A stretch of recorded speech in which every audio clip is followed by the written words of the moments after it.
हर हर शंभू हर हर महादेव। नमस्कार दोस्तों, मैं मनोरमा अपने चैनल सृष्टि 1K में आपका स्वागत करती हूँ। आप सभी को मेरे चैनल की वीडियो देखने के लिए हार्दिक शुभकामनाएं। और मैं आपको हार्दिक शुभकामनाएं इसलिए देना चाहती हूँ कि सावन की हरियाली तीज भी आ रही। सभी बहनों को मेरी तरफ से उनका त्यौहार मंगलमय हो, यही कामना करते हुए आपको बताना चाहती हूँ कि हरियाली तीज का त्यौहार है कब। इस बार थोड़ी कन्फ्यूज़न हो गई है, बहुत से कह रहे हैं 26 को है, कुछ कह रहे हैं 27 को है। तो इसको क्लियर करते हुए अब चलते हैं कैलेंडर की तरफ, देखते हैं क्या है तिथि। आप देख सकते हैं 27 तारीख को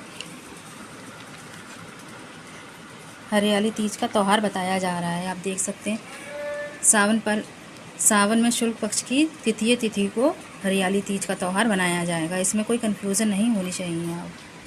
आप इसमें भी देख सकते हैं और इधर पे भी देख सकते हैं। 27 तारीख को हरियाली तीज का त्यौहार मनाया जाएगा। अब बात करते हैं कि हरियाली तीज का त्यौहार मनाया क्यों जाता है। ये त्यौहार इसलिए मनाया जाता है क्योंकि शास्त्रों में इस त्यौहार की विशेष महत्वपूर्ण मान्यताएं हैं। इस दिन ये त्यौहार महिलाएं अपने पति की लंबी उम्र के लिए, तरक्की के लिए और सुखी दाम्पत्य जीवन के लिए इस दिन व्रत रखती हैं, उपवास करती हैं। बहुत सी जगहों में पूरे दिन स्त्रियां जो हैं निर्जला व्रत रखती हैं और कुछ जगहों पे व्रत रखने के बाद, पूजा करने के बाद तुरंत व्रत को खोल दिया जाता है, शाम तक नहीं रखा जाता। अगर आप पूजा दोपहर में हो जाती है तो आप दोपहर में खोल सकती हैं। और बहुत सी जगह पे निर्जला व्रत रखा जाता है, उस दिन स्त्रियां पूरे दिन व्रत रखती हैं और शाम को पूजा करके ही व्रत खोलती हैं। पर कुछ जगहों पे ऐसा नहीं है। आपकी जब पूजा समाप्त हो जाए तो आप अपना व्रत खोल सकती हैं। और इसकी मान्यता ये भी है कि इस दिन शिव और पार्वती जी की पूजा करी जाती है, गणेश जी भगवान की पूजा करी जाती है। अपनी जो स्त्रियां हैं, सुहागन स्त्रियां हैं, वो अपनी सुहाग की लंबी उम्र के लिए, तरक्की के लिए व्रत रखती हैं। और जिन स्त्रियों के बच्चे नहीं हैं वो संतान प्राप्ति के लिए गणेश जी की भी उसमें पूजा करती हैं। तो इसमें गणेश जी भगवान, शिव पार्वती और गणेश जी भगवान की पूजा होती है। 2025 को 27 तारीख को इतवार के दिन हरियाली तीज का त्यौहार मनाया जाएगा। अब बात करते हैं त्यौहार मनाया कैसे जाता है। इसके लिए आपको चाहिए थोड़ी सी मिट्टी। आप मिट्टी ले लीजिए, उससे आप शिवलिंग बना सकते हैं। भगवान शिव बनाइए, उसके बाद आप गणेश भगवान बनाइए और माता पार्वती बनाइए। ठीक है, आप मिट्टी कोई सी भी ले सकते हैं, पर तुलसी में से मिट्टी आपको नहीं लेनी है मूर्ति बनाने के लिए। आप कोई सी मिट्टी लीजिए, पर तुलसी जी की मिट्टी आप छोड़ दीजिए, उसका शिवलिंग नहीं बनाया जाता है। ठीक है, आपके घर मिट्टी अगर उपलब्ध नहीं है, आपको इजीली मिट्टी नहीं मिल रही है, तो आपके परिवार की जो फ़ोटो है उसको भी रख सकती हैं, उसकी पूजा कर सकती हैं। इसमें ये भी विधान है। अगर नहीं मिल रही है तो, अगर मिल रही है तो आप छोटे छोटे शिवलिंग बना सकते हैं। शिवलिंग बनाने से पहले आपको बेलपत्री रखनी है। बेलपत्री के ऊपर ही शिव भगवान और गणेश जी भगवान और माता पार्वती बनेंगी। 3 आप मूर्तियाँ बनाएंगे और तीनों के लिए एक एक बेलपत्री आप उसके नीचे रख सकते हैं। उसी के बाद आपको उस पर भगवान शिव, पार्वती और गणेश जी भगवान की मूर्ति बनानी है और उसकी स्थापना करनी है। उसकी स्थापना करने के लिए आप चौकी तैयार करिए। चौकी पे लाल कपड़ा बिछाइए, उस पर फूल बिछाइए।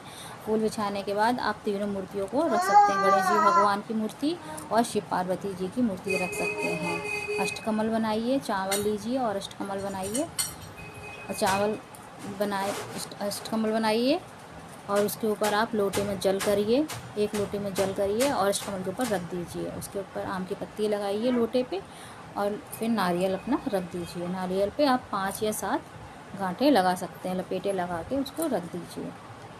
ठीक है, उसके बाद आप जो भी मौसमी फल हैं वो ले आइए, उसकी पूजा करी, उसको रख दीजिए। पूजा में अष्टकमल बनाया, 1 लोटा जल हो गया। श्रृंगार का आपको सारा सामान लेकर आना है। माता रानी को चुन्नी उड़ानी है और जनेऊ आपके उधर पहनाया जाता था भगवान जी को, और गणेश जी भगवान को जनेऊ पहना सकते हैं। हरी घास लेके आइए, जो दुर्वा घास चलती है वो आप लेकर आ सकते हैं। वो शंकर भगवान को भी चढ़ा सकते हैं और गणेश जी भगवान को तो चढ़ता ही है। और आप चंदन चढ़ा सकते हैं, पीला चंदन, लाल चंदन चढ़ा सकते हैं भोले बाबा को। और उसके बाद माता पार्वती की बात करी जाए तो उनको रोली का टीका लगा सकते हैं, आप सिंदूर का टीका लगा सकते हैं। पर रोली का और सिंदूर का टीका आप शिव जी भगवान जी को नहीं लगाएंगे।